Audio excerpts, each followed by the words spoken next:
Welcome, everyone, to Noble Capital Markets Basic Industries Virtual Equity Conference, and thank you for joining us today. I am Mark Reichman, a Senior Research Analyst at Noble. I am pleased to introduce Mr. Trey Wasser, Chief Executive Officer and Director, and Ms. Mara Kolb, President of Dryden Gold Corp. Dryden is an exploration company that controls a 100% interest in a property package in the Dryden district of Northwestern Ontario that includes historic gold mines but has experienced limited modern exploration. The company's shares are listed on the TSX Venture Exchange under the symbol DRY and on the OTCQB under the symbol DRYGF. Trey and Mara, welcome. I'd like to start out, Mark, just giving a quick overview of Dryden Gold and how we came together. We're a very new story, just came public here the first of the year in January. But we've spent the last 2 years putting a very strategic property package together. And it's a, as you mentioned, a very underexplored area, really for 2 reasons. The main reason was that historically this camp had very fragmented claim ownership. The historic mining done in the early 1900s was basically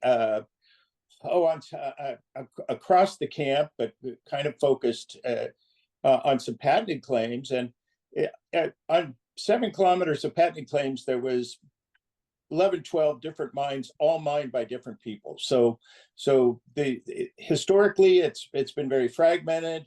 And what we've done is consolidate that land package along a very strategic deformation zone. And Maura will talk more about that. But as we've put this together, we've attracted some very high quality investors, Rob McEwen, Eric Sprott, Delbrook Funds, Peter Schiff's Europec Pacific Fund is a major investor. More recently, 1832. And Bob Quartermain. So we've got some a real great stable of investors, and it's because it really is such a great story. And so what I want to do is turn this over to Maura, because she is the runs our technical team. We're very lucky to have found Maura, who came to us from most recent from Treasury Metals, where she spent about a year and a half as exploration manager. They're in this Dryden Camp. But before that, Maura worked for 8 years with Gold Corp at the Red Lake mine, most of that time. For 5 years, she ran the exploration group at Red Lake, about 90 people working under her. That was responsible for the reserve replacement underground as well as regional exploration. So she's got a tremendous amount of experience, and it's really worked out so well, because the more work we do on this camp, the more similarities we're seeing to Red Lake.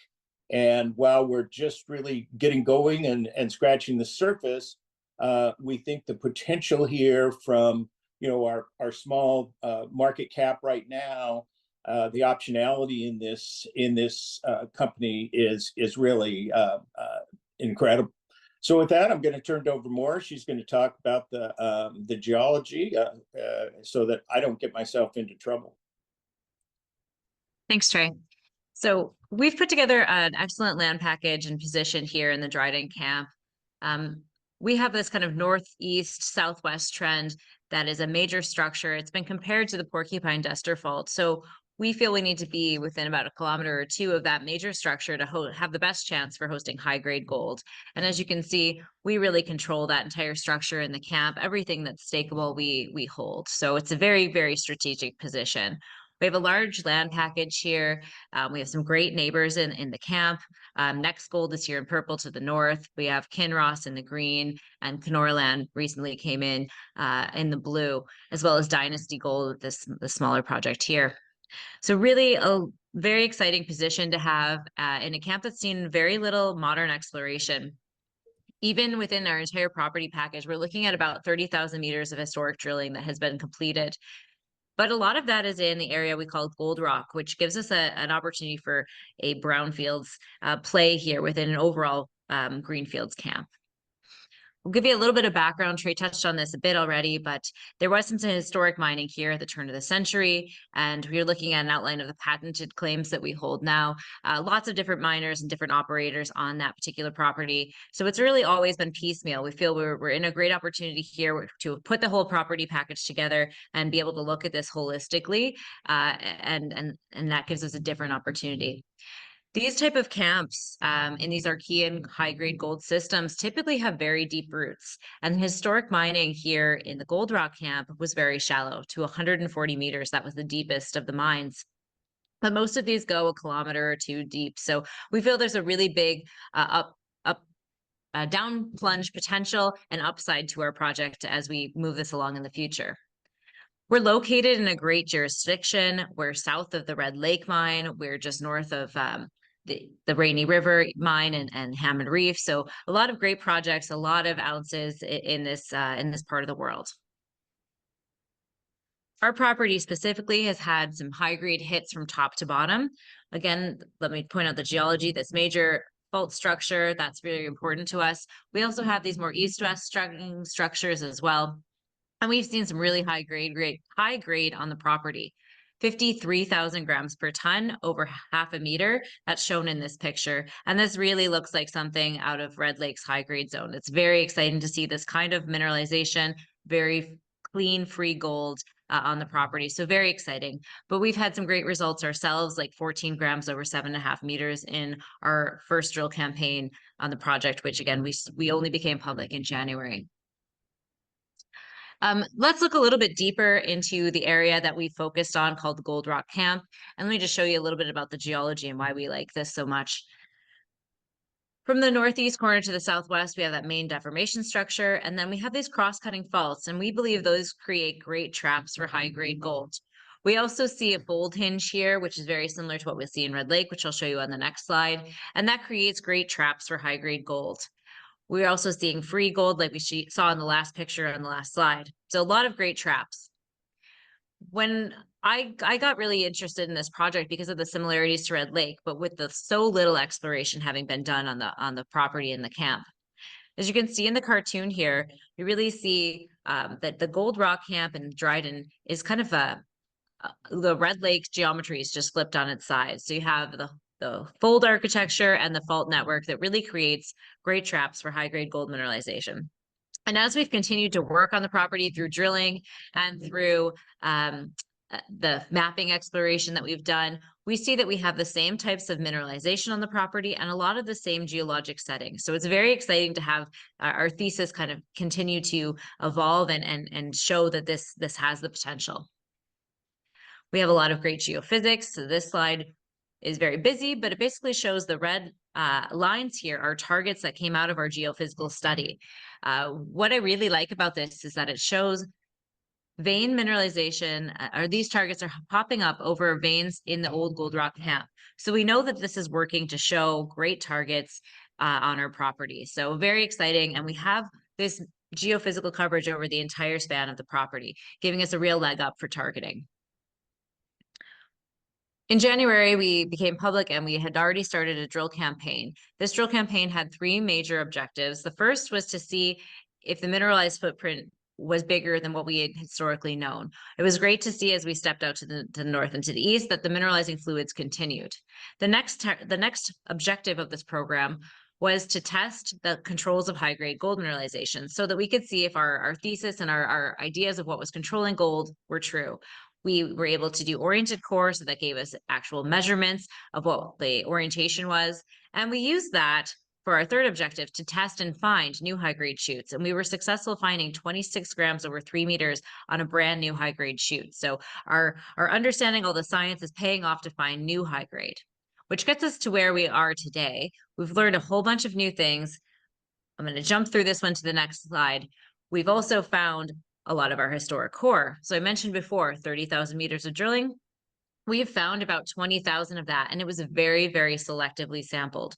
So a lot of that core was never considered for gold.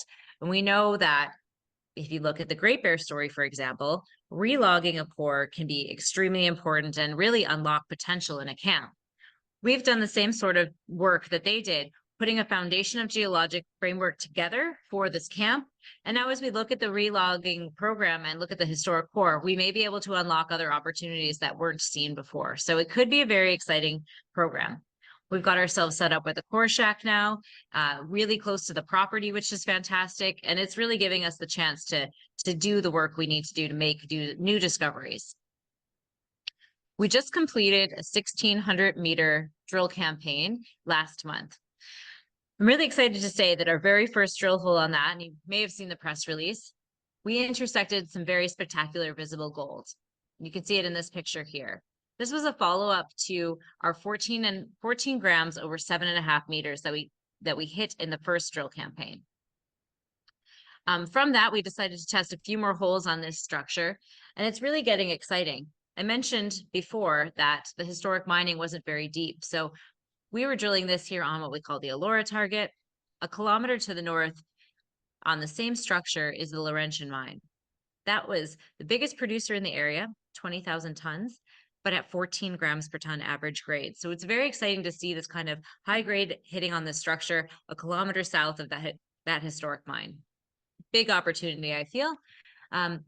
And as we look at this, we reinterpreted the data and started to see some continuity of the higher grade material, the over 10 gram meters, as wide or as the strike continuity as big as 150 meters. So that's becoming something significant and pretty exciting, very open down depth. So we're super excited about these results, and they're pending at the lab, and we're cutting some of the core here today. I'm at the core shack. As we look at one of the parallel veins to that Elora structure, we're on the BM2 here in this long section. This is where the 53,000 grams per ton over half a meter was, and that was only at 75 meters depth. So really, we're just scratching the surface of the potential of this project, very close to surface. Our deepest drill holes are about 250 meters true depth, so still very shallow exploration. We're really excited to see here whether these two high-grade shoots come together. What we've seen from the drilling so far visually is that we saw mineralization in these holes that would bring continuity to this structure. So we're pretty excited from visuals so far, and the assays for these holes are all pending. So we'll have some interesting news flow over the fall here. Let's take a closer look at this area of the Gold Rock Camp and what we plan on doing next. So we've seen success on intersecting the main northeast trending to southwest trending structure with the intersections that we hypothesized would be important for controlling gold. We were able to find 4 high-grade shoots here. 2 were historically drilled and the other 2 are brand new. If you look at this cartoon, there are other places where this could happen as well, about 8 to 9 different intersection targets that we have on this property. So it's really starting to show some pretty interesting targets. And here in a pretty small footprint, you're looking at about a kilometer between these three intersection structures. So pretty exciting, and really starts to show opportunity and potential on the Gold Rock Camp. But that's not the only potential we have on the property. We have this entire large land package of 600 square kilometers with other interesting targets as well. Last summer, we did a reconnaissance program, and 4 out of 5 samples taken from the Hinman property ran over 10 grams per ton. So that's really exciting. We've been doing field mapping out there to better understand this. We've done the geophysics work as well. Pretty exciting potential pipeline coming through the future. We're also doing mapping on the Sheridan project to the south, which has another east-west component. So really exciting future. And we feel we have what we call a resource pipeline in the works here, which is something that you see in major mining companies. They are always looking for the next targets to be filling up that pipeline, so you can always be bringing new things into, a future mine. So we're really set up here for success and a lot of discoveries, I believe, in the future. I'll turn it back over to Trey to add any other comments that I might have missed. Yeah, well, I would only just point out that you talked about the deeper drilling. That is those holes with the visible gold on that Elora structure, and we'll continue to drill that deeper. We've just finished a financing, which we had to upsize a couple of times. So raised a little over $4 million. A big chunk of that, almost $3 million, is flow through financing. So we will be actively drilling throughout the end of the year and into next year with these funds. So in all likelihood, we will not need to go back to the market to continue drilling and proving that these structures that we found, first, that they have legs at depth, like we expect they do, because most of this region does have deep roots, and then also to expand on some of those targets in the Gold Rock Camp, and as Maura pointed out, keep that resource pipeline going with some of these other very interesting property in the district. So I think with that, it's this. We just think this is a great opportunity, a low market cap opportunity with a tremendous amount of upside as we explore for high grade gold, near surface high grade gold in an exciting camp that maybe didn't point out enough, has excellent infrastructure. So the Trans-Canada Highway runs through the northern part of the property into the town of Dryden, where Maura lives, by the way. And then Highway 502 runs right down to the property. And with the logging stuff that's been done on the property, we're able to drive right to the drill rigs and have good access to most of the property, and have Ontario grid power now running right through the property. So an excellent long-term infrastructure, and Maura, being local, has a good relationship with the First Nations, and we're working with them as we're continuing to expand our exploration and looking at getting some additional permits for drilling off of our patented claims. So I think, anything else more to add, or should we hand it back to Mark? Yeah, hand it back to Mark for questions. Well, thank you, Trey and Maura. I guess, I'll start out with a question in terms of, it does seem like that this is really shaping up to be a district scale opportunity, with high grade gold. And as Maura pointed out, that you're starting to see similarities to the Red Lake district. And I just wanted you to kind of reiterate what those similarities are. Yeah, absolutely.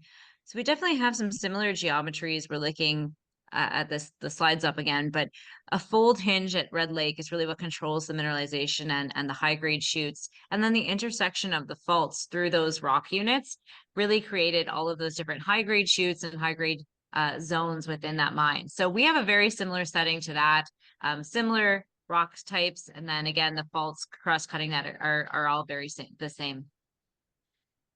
And then, the phase 5 drilling program, you drilled 9 holes, roughly 1,600 meters. Could you just maybe talk a little bit about kind of the even though you're it's a relatively short time as a public company, you were doing some drilling, prior to that. Could you just maybe explain kind of how each phase of the drill program kind of built on itself in terms of setting you up for the fall program? Yes, absolutely. So we took this in a phased approach. Each program was smaller, about 1,000 to 1,500 meters, so that we could take what we learned from each one and apply it to the next. So we wanted to first see if the footprint was big enough. So that was one of our first tests. We wanted to then check out the high grade that we knew about and start to understand what were the controlling features there. See if they matched our hypothesis, which was nice to see that they did. We wanted to get the orientations of that from that first program to see that we knew which direction this high grade was plunging. And then from there, we started testing some of the new targets we had hypothesized based on those controls. So it was very much building each step, taking more of what we've learned. And even this program that we just completed, we felt very confident in what we'd learned from the first drill campaigns, and then the field work that the plunge orientation we had nailed down. And so we've seen that in the deeper Aurora drilling, that we really were able to intersect visually what looks high grade, and we'll see the assay results coming soon. Yeah, I might add on that, Mark, too, that the drill rig that we started with in November, and because Maura's local and her relationships there with the drillers, that drill rig has never left the property. We kind of we're starting to think of it as our drill rig, and that that relationship with the drillers is what allowed us to kind of start and stop. The holidays, of course, helped in that first program, but even still, we were able to do these smaller programs, and really figure out and learn from each step. But we can tell you that we will throughout the fall continue to drill, and we don't we don't expect to stop except for small periods of having that drill rig turning on the property, certainly through next year now with this completed financing. Well, so it sounds like you have a pretty good understanding or a geological model in place or understanding. I mean, how would you kind of compare Elora versus Big Master in terms of the relationships or the opportunities? Yeah, that's a great question. I don't get asked that nearly enough. So what we see in Elora is a little bit different style of mineralization than what we've been seeing in the Big Master. I think the Big Master was kind of easier for the prospectors to find. It's a vein itself that outcrops on surface, and we've actually been able to trace it on surface for 1.5 kilometers, that particular vein. The high grade material within that has a different control, but the vein structure itself is very continuous. And then the Elora is a shear zone. So we're parallel to that major shear zone, and you usually have kind of secondary shears that are either parallel or coming off of that. And Elora is on one of those, the Elora Jubilee shear. So it's kind of hosted within that. It makes for a wider zone of disseminated mineralization. And that's what we've seen kind of going back to the historic data and digging through it. So it's good to see more sulfide disseminated mineralization and vein in the same gold system. And then, this is a fairly sizable land package. I mean, what are the opportunities, outside of, say, Gold Rock, that provide some future potential for, companies that are looking at Dryden per se, just looking out even further, just the total opportunity set. I'm very excited about some of our regional targets, especially, Hinman, we went out and did reconnaissance last summer. We wanted to get a feel for what the entire property could hold and start to rank and rate the different targets. That area had been clear cut, as Trey pointed out. We have great infrastructure. There's a paper mill in town, so there's a lot of logging activity that goes on locally, which gives us, great access to the ground. So there it had been clear cut, and we were able to find a new outcrop exposure that had, good mineralization in it. And we've gone back and continued to explore that, doing geophysics, and we have geophysics coverage over the entire property, an excellent regional magnetic survey at a 50-meter spacing. So that gives you an incredible opportunity to, even though there's cover and you can't get every place on the ground, you start to be able to put a geologic framework together of these targets. Anyway, from what we saw, we have 5 other targets on the property that the team is out mapping today and working on. So very exciting there. And we'll be able to show target after target that there's a pipeline here. This could be a district play, and it really should eventually be in the hands of a major mining company, I feel. I'll add to that, Mark, down there at the Sheridan property. Maura was able to locate the historic core down there. That was drilled about 10 drill holes by the previous operator. 8 of those had visible gold in it. It's on one of those cross structures that Maura was talking about. And so we've got that core that'll be part of the relogging program, and have actually a outside geologist that's down there doing some mapping for us. We've got 2 really high quality mappers that have come in this summer for us to put different eyes on this. And so we're very excited about Sheridan, and again, that while our focus, especially with the drilling, and most of our efforts will be focused on that Gold Rock camp and showing that this project has depth potential, and start to look towards building a resource there. The district play is certainly intact here. Well, it sounds like you have a lot of activities planned for the fall. So what should investors be paying attention to for the remainder of the year? So we think there'll be some exciting drill results coming. We'll be able to give some updates on these regional targets as well as we get the data back and start to understand what potential they might hold. So I think there'll be a pretty exciting release of news flow as we go into the winter even. Trey Yep. and Mara, thank you so much for joining us today. Thank you, Mark. Thank you so much. Always a pleasure.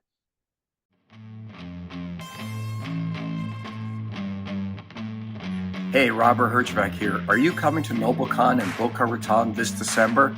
I am, and so is Damon John and Kevin O'Leary. It's Noble Capital Markets' 40th anniversary and their 20th NobleCon.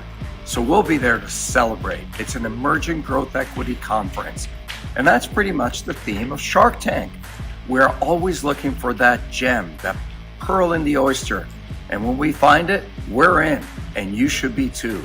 There's going to be about 200 senior executives from public companies to tell their stories. You don't have to be a shark to find investment ideas at NobleCon 20. You know, I love how Noble puts it.